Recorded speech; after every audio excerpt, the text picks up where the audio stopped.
નમસ્કાર મિત્રો, તમે સાંભળી રહ્યા છો શ્રી જાગૃત નાગરિક સંચાલિત community radio station radio Madhuram 90.0 FM Deesa. વિશ્વ ખાદ્ય સુરક્ષા દિવસ નિમિત્તે અમે લઈને આવ્યા છીએ એક વિશેષ કાર્યક્રમ, સુરક્ષિત ખોરાક સ્વસ્થ જીવન. સુરક્ષિત ખોરાક અપનાવો, સ્વસ્થ જીવનને મહેકાવો. રેડિયો મધુરમ સાથે મળીને ખાદ્ય સુરક્ષાનો સંદેશ ફેલાવો. રેડિયો મધુરમ 90.0 FM ડીસા સાથે શ્રી જાગૃત નાગરિક સંચાલિત કોમ્યુનિટી રેડિયો સ્ટેશન. ખોરાક માત્ર પેટ ભરવાનું સાધન નથી, પરંતુ આપણા આરોગ્યનો પાયો છે. જો ખોરાક સુરક્ષિત ન હોય તો તે અનેક બીમારીઓનું કારણ બની શકે છે. વિશ્વ આરોગ્ય સંસ્થા અને FAO દ્વારા દર વર્ષે 7 જૂનના રોજ વિશ્વ ખાદ્ય સુરક્ષા દિવસ ઉજવવામાં આવે છે, જેથી લોકોમાં સુરક્ષિત ખોરાક પ્રત્યે જાગૃતિ ફેલાય. આજે અમારી સાથે સ્ટુડિયોમાં ઉપસ્થિત છે બનાસકાંઠા જિલ્લાના ખોરાક અને ઔષધ નિયમન તંત્રના નિયુક્ત ઓફિસર શ્રી તેજેન્દ્ર પટેલ સાહેબ. સર, રેડિયો મધુરમ 90.0 FM ના સ્ટુડિયોમાં આપનું હાર્દિક સ્વાગત છે. નમસ્કાર, આભાર. સર, વિશ્વ ખાદ્ય સુરક્ષા દિવસનું મહત્વ શું છે? આ દિવસ વિશે તમે શ્રોતાઓને માહિતગાર કરશો. દર વર્ષે 7 જૂનના દિવસને વર્લ્ડ ફૂડ સેફ્ટી ડે તરીકે ઉજવવામાં આવે છે, એટલે વિશ્વ ખાદ્ય સુરક્ષા દિવસ.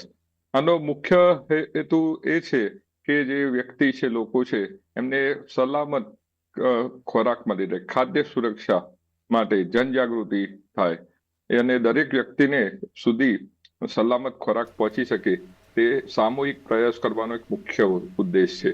આપણે જાણીએ છીએ કે વિશ્વ આરોગ્ય સંસ્થા છે WHO, એના દ્વારા દર વર્ષે 7 જૂને વર્લ્ડ ફૂડ સેફ્ટી ડે ઉજવાય છે. એનો મુખ્ય ઉદ્દેશ જોઈએ તો વિશ્વમાં દર 9માંથી 1 વ્યક્તિ ફૂડબોર્ન ડિઝીઝ કે દૂષિત ખોરાકને લીધે બીમાર થતો હોય છે. દર વર્ષે 1.52 મિલિયન પીપલ્સ એટલે કે 15,20,000 જેટલા લોકો આ ફૂડબોર્ન ડિઝીઝ, અનસેફ ફૂડ, કન્ટામિનેટ ફૂડના લીધે મૃત્યુ થતા હોય છે. આ ઉપરાંત 200 થી વધુ પ્રકારની એવી બીમારીઓ હોય છે કે જે દૂષિત ખોરાક કે કોન્ટામિનેટેડ ખોરાક ખાવાથી થતી હોય છે. અને આશરે 310 બિલિયન $US જેટલો માતબર ખર્ચ આ રોગોની સારવાર કરવા માટે થતો હોય છે. તો એ પ્રિવેન્ટ થાય અને લોકોનું સ્વાસ્થ્ય સારું રહે, એનો મુખ્ય હેતુ છે. સર, તો આ વર્લ્ડ ફૂડ સેફ્ટી ડે ની ઉજવણીનો મુખ્ય હેતુ શું છે?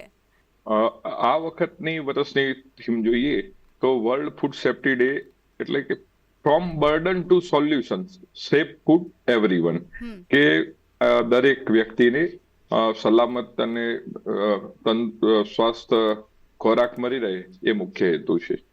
સર, તો ઉનાળાની ઋતુમાં ખોરાક સુરક્ષા માટે શું ખાસ સાવચેતી રાખવી જોઈએ? ઉનાળામાં જનરલી જોઈએ તો ટેમ્પરેચર હોય તો દિવસનું ટેમ્પરેચર 40 થી 45 ડિગ્રી સુધી જતું હોય છે. અને એ ટેમ્પરેચર એવું હોય છે કે ડેન્જર ઝોન કહી શકાય, કે એમાં માઇક્રોબિયલ ગ્રોથ હોય કે બેક્ટેરિયા, વાયરસ છે, ફંગસ છે, તો એનો મુખ્યત્વે ગ્રોથ થતો હોય છે. કે જે રીતના આપણે કોઈ કટ ફ્રૂટ્સ હોય કે જ્યુસ હોય, દહીં હોય, દૂધ હોય, તો એ જલ્દીથી બગડી જતા હોય છે, કારણ કે એક ડેન્જર ઝોન કહી શકાય. 5 ડિગ્રીથી લઈ અને 45 ડિગ્રી સુધીનું ટેમ્પરેચર છે, 37 સુધી, એ બધું ડેન્જર ઝોન કહી શકાય. કે આમાં ખુલ્લો જો ખોરાક રાખવામાં આવે તો જલ્દી બગડી જતો હોય છે. એ માની લો કે અત્યારે દૂધ છે તો ખુલ્લા તાપમાને રૂમ પર રાખવામાં આવે તો જલ્દી બગડી જાય. એ રીતના ખોરાક પણ જો રાંધેલો તૈયાર ખોરાક ખુલ્લો રાખવામાં આવે તો જલ્દી બગડી જતો હોય છે. તો ઉનાળામાં છે એનું ટેમ્પરેચર 5 ડિગ્રીથી ઓછું રખાય એ જાણો, તે રીતના પ્રયાસ થવા જોઈએ. સર, તો હવે ચોમાસું પણ આવવાનું જ છે, નજીકમાં જ છે. હવે ઉનાળાની ઋતુ પૂરી થવા આવી છે, તો ચોમાસામાં લોકોએ શું સાવચેતી રાખવી જોઈએ? ચોમાસામાં જોઈએ તો મુખ્યત્વે ખોરાકની સુરક્ષા છે એ પાણી ઇફેક્ટ કરતી હોય છે. દૂષિત પાણી હોય તો કોલેરા જેવા રોગો થતા હોય છે, કે વરસાદનું પાણી અને ગટરનું પાણી એ બધું મિશ્ર થઈ જતું અને યોગ્ય જો શુદ્ધ કર્યા વગર પીવામાં આવતું હોય અથવા એનું એ ડાયરેક્ટલી યુઝ થતું હોય તો એ ખાદ્ય સુરક્ષાનો મોટો પ્રશ્ન થઈ શકે છે. આથી ઉકાળેલું પાણી, આરો પાણી અથવા ક્લોરિનેશન કરેલું પાણી વાપરવું જોઈએ હમ ચોમાસા માટે. હા હા. તો સર, ખાદ્ય સલામતીમાં મુખ્ય કયા પરિબળો હોય છે કે જે અસર કરતા હોય? આમ જોઈએ તો ખાદ્ય સલામતી એ જરૂરી છે કે it is not safe, it is not food. કે જો એ સલામત નથી તે ખોરાક, કોઈ પણ ખાદ્ય ચીજ છે એ સેફ નથી તો એ ખાવા લાયક ચીજ નથી. તો એમાં મુખ્યત્વે પેરામીટર્સ જોઈએ કે દરેક એના પાસા વિચારીએ તો મુખ્યત્વે 3 પ્રકારના પેરામીટર્સ હોય છે કે એક ફિઝિકલ્સ કહી શકાય, ફિઝિકલ્સ એટલે ભૌતિક, બીજું કેમિકલ એટલે રાસાયણિક, અને ત્રીજું માઇક્રોબિયલ્સ એટલે બેક્ટેરિયા, ફંગસ. અને એનું વિસ્તૃતમાં હું તમને સમજાવું તો મુખ્યત્વે કેમિકલ અને માઇક્રોબિયલ કન્ટામિનન્ટ છે એ ખૂબ જ અસર કરતા હોય છે. માઇક્રોબિયલ્સમાં જોઈએ કે ખોરાક ખુલ્લો રાખવામાં આવે તો એના પર બેક્ટેરિયાનો ઉપદ્રવ થતો હોય, કે દૂષિત પાણી આપણે ચોમાસામાં જોવા મળતા રોગો છે કે ઈ કોલાઈ છે, લિસ્ટેરિયા છે, કોલેરા છે, આ બધા દૂષિત પાણીના લીધે અંદર બેક્ટેરિયા ગ્રો થતા હોય તો એના લીધે આ કન્ટામિનેશન થતું હોય છે. બીજું છે વાયરસ, કેટલા ડિફરન્ટ વાયરસ છે કે જેવા નોરો વાયરસ છે તો એ ફૂડના સાથે સ્પ્રેડ થતો હોય છે. આ ઉપરાંત કોઈક પેરેસાઇટ છે, ફંગસ છે, આ બધું એના ઉપદ્રવથી ખોરાક કન્ટામિનેટ થતો હોય છે અને ફૂડ પોઈઝનિંગ અને ફૂડ ટોક્સિસિટી થતી હોય છે. બીજું જોઈએ કે કેમિકલ કન્ટામિનેશન. આપણે મુખ્યત્વે ખોરાક છે એ કેમિકલ કોન્ટામિનેશનથી પણ પ્રદૂષિત થતો હોય છે.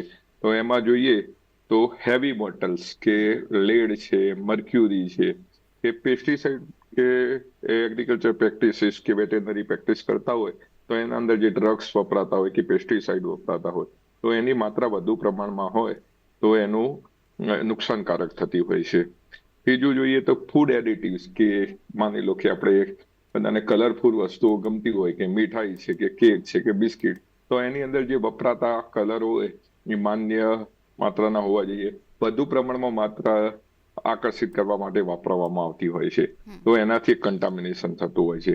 આ ઉપરાંત તમે અત્યારે જુઓ તો દૂધ જેવા પદાર્થમાં એન્ટીબાયોટિક કે વેટેનરી પ્રેક્ટિસીસ છે કે પશુપાલન કરતા જે પશુપાલકો હોય તેઓ દ્વારા એન્ટીબાયોટિકના ડોઝ વધુ પ્રમાણમાં આપવામાં આવે તો અંદર દૂધની અંદર પણ એનું કોન્ટામિનેશન અત્યારે રિસેન્ટલી જોવા મળે છે. એના લીધે જે આપણે એન્ટીબાયોટિક ડ્રગ્સ લેતા હોય એ પણ અસર કરતી હોતી નથી. એમ આ બીજું થયું કે કેમિકલ કન્ટામિનેશન. ત્રીજું જોઈએ તો ફિઝિકલ કન્ટામિનેશન. ફિઝિકલ કન્ટામિનેશન એટલે અત્યારે કે મરચું, હળદર કેવા મસાલા ભરવાની સિઝન હોય તો મરચાની અંદર કોઈ લાકડાનો વેર નાખવામાં આવે કે અનાજ હોય તો એની અંદર પથ્થર નાખવામાં આવે કે ઇન્ટેન્શનલી કે અનઇન્ટેન્શનલી કોન્ટામિનેશન થતું હોય છે એ ફિઝિકલ કોન્ટામિનેશન હોય છે. તો આ મુખ્યત્વે આ 3 કે માઇક્રોબિયલ, કેમિકલ અને ફિઝિકલ કોન્ટામિનેશન કે હજારથી ખોરાક પ્રદૂષિત થતો હોય છે. સર, તો આ બધા તમે કન્ટામિનેશન અંગે જે તમે માહિતી આપી તો એ અંગે સામાન્ય વ્યક્તિએ શું તકેદારી રાખવી જોઈએ? કે આપણે સમજ્યા કે માઇક્રોબિયલ કન્ટામિનેશન છે તો એના પ્રિવેન્ટ કરવા માટે શું કરવું જોઈએ? તો જ્યાંથી ખોરાક ઉત્પન્ન થાય છે કે ફાર્મ ટુ ફોક એટલે આપણા ટેબલ સુધી, ખેતરથી ટેબલ સુધી ખોરાક આવે ત્યાં સુધી જુદી જુદી ચેનલ મારફતે આવતો હોય કે ફાર્મર્સ છે, ખેડૂત છે, પશુપાલક છે, એ ઉત્પાદન કરતા હોય, ટ્રાન્સપોર્ટેશન થતું હોય, એનું મેન્યુફેક્ચરિંગ થતું હોય, સ્ટોરેજ થતું હોય, રિટેલ સુધી આવતું હોય તો એનું સ્ટોરેજ કન્ડિશન છે એ પ્રોપર મેન્ટેન થવી જોઈએ. એને ગુડ એગ્રીકલ્ચર પ્રેક્ટિસીસ કે પેસ્ટિસાઇડના યુઝ ઓછા થાય, ગુડ વેટેનરી પ્રેક્ટિસીસ કે વેટેનરી ડ્રગ્સ છે પૂરતા લિમિટમાં આપવામાં આવે, એના યોગ્ય ખોરાક આપવામાં આવે. પછી ગુડ હાઇજીન પ્રેક્ટિસીસ કે જે ખોરાકને બનાવવા માટે જે મશીનરી હોય કે મેન પાવર હોય એ સ્વચ્છ અને વ્યવસ્થિત હોવા જોઈએ અને એ શેડ્યુલ 4 ની general hygiene and sanitation practices follow કરતા હોવા જોઈએ. ભૌતિકમાં જોઈએ કે ફિઝિકલમાં તો એના માટે યોગ્ય રીતે એના ડીસ્ટોન હોય, પથ્થર હોય તો ડીસ્ટોન થવા જોઈએ. માથાના વાર જો કોઈ ખોરાકમાં આવતા હોય તો એના માટે પ્રોપર કેપ અને એમના એડ્સ હોય એ વર્કર્સે યુઝ કરેલા હોવા જોઈએ. આ રીતના તકેદારી રાખવામાં આવે તો આ 3 પ્રકારના કોન્ટામિનેશનથી બચી શકાય છે. આ ઉપરાંત મુખ્યત્વે બજારમાંથી જ્યારે બી આપણે વસ્તુ કે કોઈ ખાદ્ય ચીજ ખરીદતા હોય તો એના આપણે ઓર્ગેનોલેપ્ટિક ટેસ્ટિંગ કરી શકીએ, કે સૂંઘીને ટેસ્ટ કરી શકીએ, જોઈને ટેસ્ટ કરી શકીએ કે ખોરાક સારો છે કે નહીં. આ ઉપરાંત જો પેકેજ ફૂડ લેવામાં આવેલું કે પેક કન્ડિશનમાં, તો એના ઉપર જુદા જુદા વસ્તુઓ દર્શાવવાની ફરજિયાત હોય છે, કે જે રીતે વસ્તુનું નામ, અંદર કયા ઘટક તત્વો, ઇન્ગ્રેડિયન્ટ, શેનું બનેલું છે, કે જે મોટો પોર્શન હોય એ પહેલો લખવામાં આવે છે. કે દાખલા તરીકે કોઈ પોતાનું પ્રીમિક્સ હોય તો એમાં ચણાનો લોટ વધુ હોય તો પહેલું ચણાનો લોટ લખાય, પછી મસાલા લખાય, તેલ લખાય, એ રીતના એના ઇન્ગ્રેડિયન્ટ. પછી એ ખાવાથી આપણને કેટલી કેલરી મળતી હોય છે, કે ન્યુટ્રિશનલ ઇન્ફોર્મેશન, કોણે બનાવ્યું છે તો મેન્યુફેક્ચર એડ્રેસ, કઈ તારીખે બન્યું છે તો manufacture date, batch number, expiry date. આ ઉપરાંત એક ખાસ નોંધવા જેવી બાબત છે કે FSSAI લાયસન્સ નંબર અને FSSAI નો લોગો. પછી વેજીટેરિયન ફૂડ પ્રોડક્ટ માટે ગ્રીન ડોટ્સ હોય છે અને નોન વેજીટેરિયન માટે બ્રાઉન ટુ રેડ સિમ્બોલ હોય છે. આ પ્રકારના જુદા જુદા લેબલો ચેક કરવા જોઈએ. આ ઉપરાંત દૂધ જેવા જે જલ્દીથી બગડી જાય તેવા પેરિસેબલ નેચરના ફૂડ હોય તો એમની અંદર યુઝ બાય ડેટ આવતી હોય છે. એક્સપાયરી ડેટની જગ્યાએ એમાં યુઝ બાય ડેટ હોય છે, કે use by so and so date, કે આ તારીખ સુધી યુઝ કરી શકાશે. તો બ્રેડ છે, તમે દહીં છે, એ આ વસ્તુ જુઓ તો એની અંદર એક્સપાયરી ડેટની જગ્યાએ યુઝ બાય ડેટ હોય છે. તો આ યુઝ બાય ડેટ ખાસ ચકાસણી કરવી જોઈએ. આ ઉપરાંત કોઈકને, ઘણા વ્યક્તિઓને કોઈક વસ્તુથી એલર્જી હોય, કે કોઈકને સોયાબીનથી એલર્જી હોય, કોઈને નટ્સથી એલર્જી હોય, તો એલર્જન એડવાઇસ હોય છે, તો એ પણ વિશેષમાં ધ્યાન રાખવી જોઈએ. મિત્રો, હવે સમય થયો છે એક વિરામ લેવાનો. મળીએ એક નાનકડા વિરામ બાદ.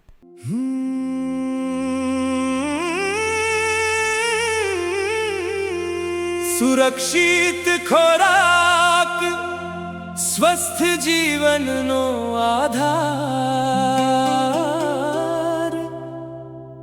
આવો મળીને કરીએ જાગૃતિનો પ્રચાર.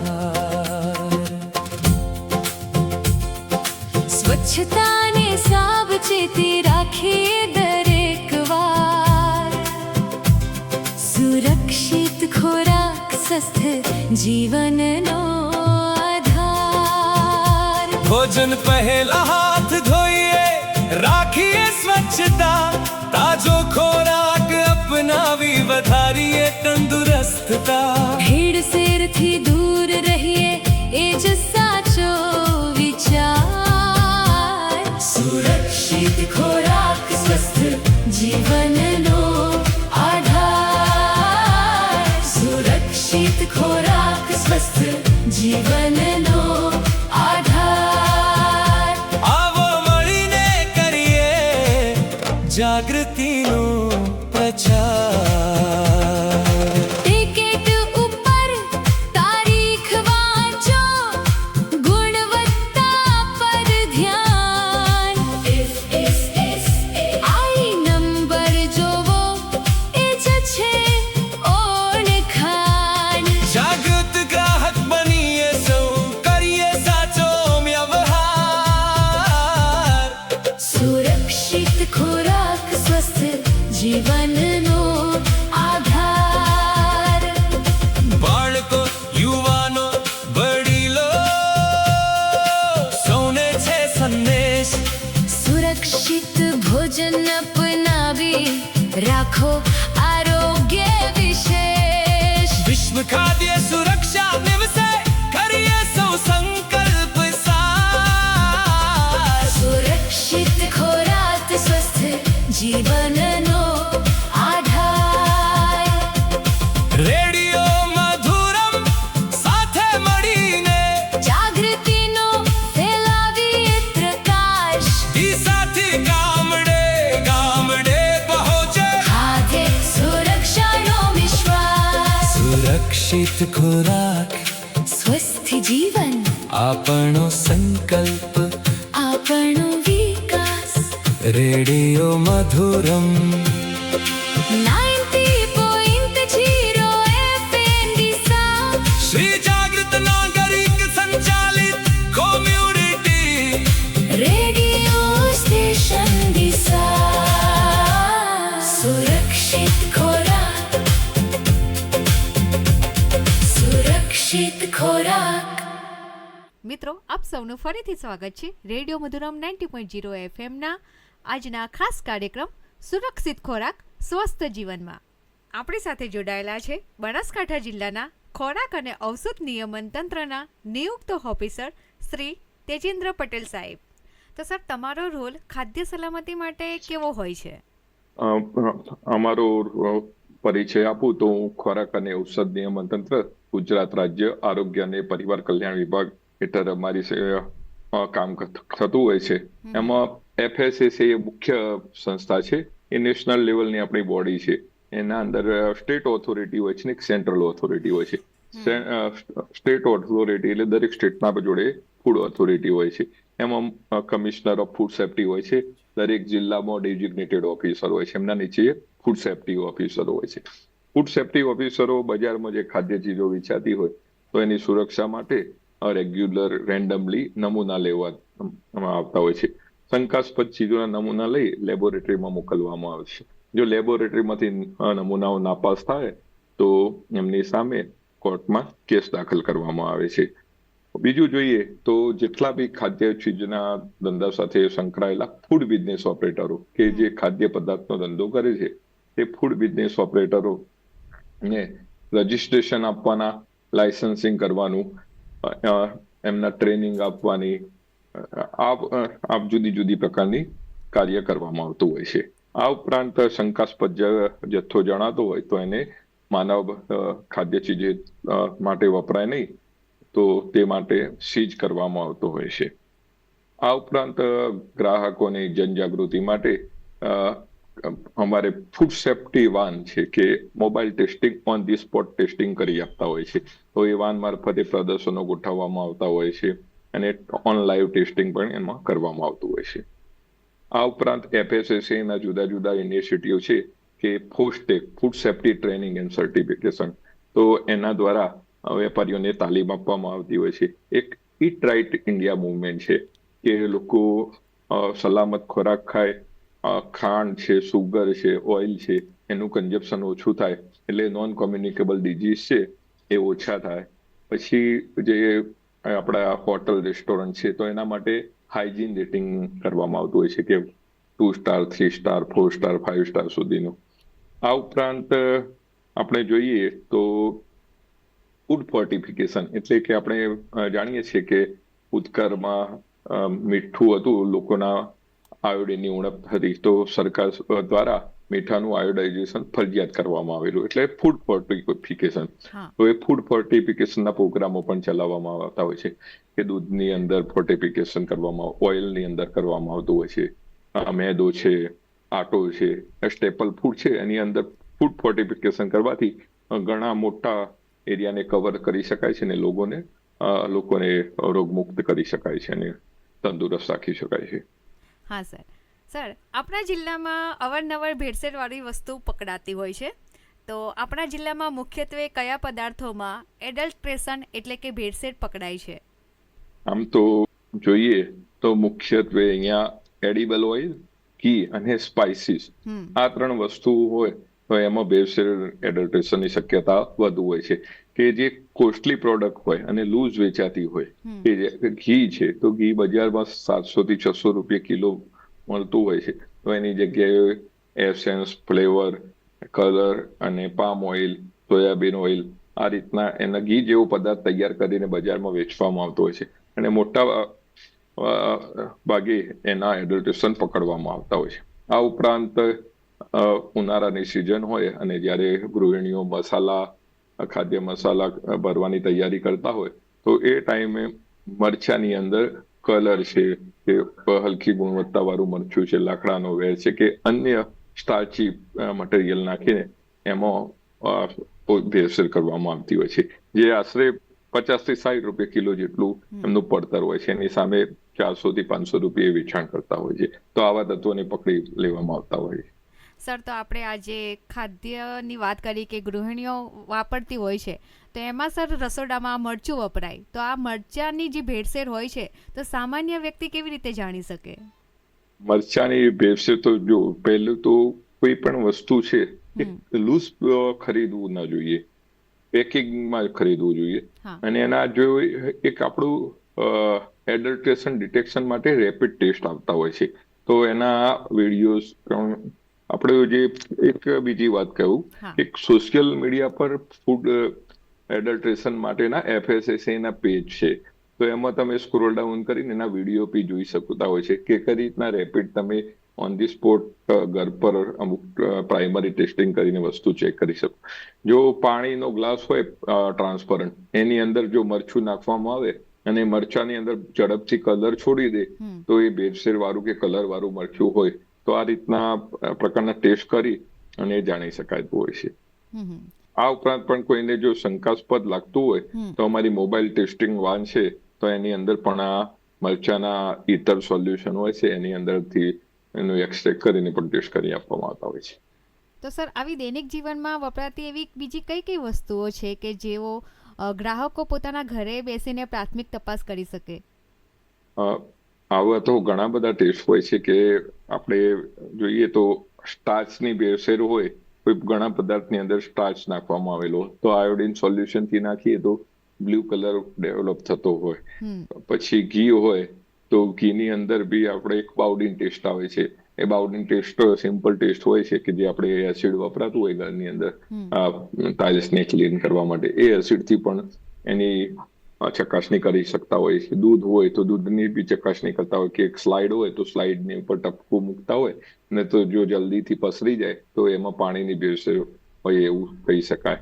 આ ઉપરાંત તમારે આના માટે એક ડાર્ટ કરીને આપણી બુક આવે છે, ડિટેક્શન ઓફ એડલ્ટ્રેશન. એની ગુજરાતી માધ્યમમાં પણ એ અવેલેબલ હોય છે. એની અંદર 50 થી 100 પ્રકારની જુદી જુદી ખાદ્ય ચીજોના ટેસ્ટ થઈ શકતા હોય છે. તો એ ડાઉનલોડ કરી અને એ જોવી જોઈએ, અથવા એના વિડીયો બી આપણે FSSAIની વેબસાઇટ છે, એના ફેસબુક પેજ, ઇન્સ્ટાગ્રામ પેજ અને વિવિધ સોશિયલ મીડિયાના એકાઉન્ટ્સ પર ઉપલબ્ધ હોય છે, તો એ જોવા જોઈએ. સર, જો કોઈ વ્યક્તિને ખાદ્ય વસ્તુમાં ભેળસેળ અથવા ગુણવત્તા અંગે શંકા હોય તો તે શું કરી શકે અથવા શું કરવું જોઈએ? જો કોઈ બી વસ્તુના, પહેલા તો વસ્તુ છે એક સારી ગુણવત્તાવાળી દુકાનમાંથી પાકા બિલથી, અને હું કીધું એ પ્રકારની લેબલના ડિક્લેરેશનો જોયા પછી ખરીદવા જોઈએ. કે બીજું, એના ભાવ કમ્પેરિઝન કરવા જોઈએ. કે દાખલા તરીકે એક આપણે ઉદાહરણથી સમજીએ કે બજારની અંદર ઘી છે એ 600 થી 700 રૂપિયે કિલો વેચાતું હોય, કે દૂધ હોય એ દૂધ અત્યારે 80 રૂપિયાની આસપાસ 1 લીટર વેચાતું હોય, તો ઘી છે 200 થી 250 રૂપિયા કિલો વેચાતું હોય, તો ઓબ્વિયસલી એની અંદર બીજા હલકી પ્રકારના ખાદ્ય ચીજોની ભેળસેળ હોય. તો ગ્રાહકોએ સસ્તું લેવાનો ટાળવું જોઈએ અને પાકા બિલથી અને યોગ્ય લેબલિંગ કરેલો માલ ખરીદવો જોઈએ. અને જો આમના ગુણવત્તા બાબત એમને કમ્પ્લેન હોય તો ખોરાક અને ઔષધ નિયમન તંત્રની કચેરી ખાતે તેઓ પત્ર દ્વારા અથવા રૂબરૂ મળીને એ રજૂઆત કરી શકતા હોય છે. આ ઉપરાંત અત્યારે સરકારે 360 ડિગ્રી વ્યૂથી એક ફૂડ સેફ્ટી કનેક્ટ એપ્લિકેશન છે કે એની અંદર તમે કોઈ બી દુકાનની કે કોઈ બી વસ્તુની ગુણવત્તાનો પ્રશ્ન હોય તો તમે એની ઇમેજીસ અપલોડ કરી અને જે પ્રશ્ન હોય તમે અપલોડ કરી દો, તો બીજા વિધિન વીકમાં એની તપાસ થતી હોય છે. તો એ ફૂડ સેફ્ટી કનેક્ટ એપ્લિકેશન છે, એનો મુખ્યત્વે ઉપયોગ કરવો જોઈએ. આ ઉપરાંત ટોલ ફ્રી હેલ્પલાઇન પણ ચાલતી હોય છે, તો એના પર પણ આપ કમ્પ્લેન રજીસ્ટર કરી શકતા હો છો. હા સર. સર, આપણે ઘણી એવી વસ્તુઓ જે લાવતા હોય છે જે પેકિંગમાં હોય છે, મમરા કહીએ, સિંગ ભજીયા કહીએ કે એવી બીજી નમકીન ગમે તે લાવતા હોઈએ છીએ, અને એમાંથી કંઈક ને કંઈક જીવાત નીકળતી હોય છે. ક્યાંક આપણે સાંભળ્યું છે કે ગરોળી નીકળે છે, ક્યાંક વંદા નીકળે છે. તો આના માટે શું કરવું જોઈએ? જો શક્ય હોય તો પેકેટ ખોલ્યા પહેલા તો ખબર પડવાની નથી, તો તરત જ આ બાબતે ખોરાક અને ઔષધ નિયમન તંત્રની કચેરીનો સંપર્ક કરવો જોઈએ. અને આનું જો શક્ય હોય તો વિડીયો રેકોર્ડિંગ અથવા એના કરી અને ગ્રાહક સુરક્ષા મંડળ મારફતે એક કેસ દાખલ કરવો જોઈએ. સર, તો આપ જનજાગૃતિ માટે જે અમારા શ્રોતા મિત્રો છે એમને શું સંદેશ આપશો? કે food safety is A shared responsibility. કે ફૂડ સેફ્ટી છે દરેકની જવાબદારી છે કે ઉત્પાદકથી માંડી ખેડૂત ગ્રાહક દરેક તબક્કા પ્રોડક્શનથી લઈ છેક પ્રિપેરેશન સુધી એની કેર રાખવામાં આવે અને હું બતાવ્યું અગર એમ ફિઝિકલ કેમિકલ અને બાયોલોજીકલ એ 3 કન્ટામિનેશન છે એને એવોઇડ કરવામાં આવે તો આપણે ફૂડ સેફ્ટી અને સેફ ફૂડ મેળવી શકીએ છીએ. ખૂબ ખૂબ આભાર સાહેબ. આજે વિશ્વ ખાદ્ય સુરક્ષા દિવસના આ વિશેષ અવસરે તમે અમારા સ્ટુડિયોમાં પધાર્યા અને ડીસા સહિત આખા બનાસકાંઠાના શ્રોતાઓને સુરક્ષિત અને શુદ્ધ ખોરાક વિશે આટલી સરસ અને મહત્વપૂર્ણ માહિતી આપી. આપનો ખૂબ ખૂબ આભાર. Thank you. ગ્રાહક સુરક્ષા મંડળ ડીસાને અને મનોજભાઈને પણ આ બાબતે ખૂબ થેન્ક યુ કે અમને આ વિશ્વ વર્લ્ડ ફૂડ સેફ્ટી ડે ની ઉજવણી નિમિત્તે આ પ્રસંગે બોલવાનો મોકો આપ્યો. Thank you very much. પ્રિય શ્રોતા મિત્રો, આ હતા બનાસકાંઠા જિલ્લાના ખોરાક અને ઔષધ નિયમન તંત્રના નિયુક્ત ઓફિસર શ્રી તેજેન્દ્ર પટેલ સાહેબ. વિશ્વ ખાદ્ય સુરક્ષા દિવસનો સંદેશ સ્પષ્ટ છે. જો ખોરાક સુરક્ષિત નથી તો તે ખોરાક નથી. હું છું તમારી દોસ્ત આરજે તૃપ્તિ. આપથી વિદાય લઉં છું. સાંભળતા રહો રેડિયો મધુરમ 90.0 FM ડીસા, જન જનનો અવાજ. સુરક્ષિત ભોજન સ્વસ્થ જીવનનો આધાર. સાવચેતી રાખો, રહો હંમેશા તૈયાર. ખોરાક સુરક્ષા સોની જવાબદારી. આવો મળીને કરીએ જાગૃતિની તૈયારી. રેડિયો મધુરમ 90.0 FM ડીસા સાથે શ્રી જાગૃત નાગરિક સંચાર